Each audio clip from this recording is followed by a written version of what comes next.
Students எல்லாரும் இந்த year annual day dance பிராக்டிஸ்க்கு ரெடியா? டேய் என்ன எக்ஸாம் முடிஞ்சா லீவ் விட்டு போனா அதை விட்டு ஆனுவல் டே இந்த டேன்னு வச்சுக்கணும். டேய் மச்சான் நம்மளும் ஆனுவல் டேல கலந்துக்கிட்டா நல்லது. கம்மகின் ஏன்னா அந்த எக்ஸாம் லீவ்ல நீட் எக்ஸாமுக்கு கோச்சிங் வைக்கிறாங்களா, அங்க கோச்சிங் போய் உட்காந்து விட இங்க சிக்ஸ்னே டான்ஸ் பிராக்டிஸ் வந்துடலாம். ஆனுவல் டே தான்டா ஸ்கூலுடைய ஒரு சிறப்பம்சமே, அது இல்லைன்னா வந்துச்சு பீலிங்ஸ் வந்துச்சு பீலிங்ஸ் போன் வேற. ஹலோ சார் வச்சே நல்லா வாங்கி குத்து. வச்சே குத்திடலாம் நான் ரெடி எப்பயா. சரிங்க சார் சரிங்க மிஸ் 12th மிஸ் த கேங்.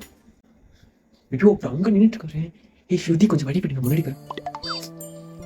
ஏய் நிவேதா ஏய் ஆராதனா ரெடிங்களா? ஏய் எல்லாம் வாங்க, ஏன் தூரமா நின்றுட்டு இருக்க, வாங்கடி. நில்லுங்க மிஸ். இவங்களா மிஸ் நின்றுட்டு இருக்காங்க.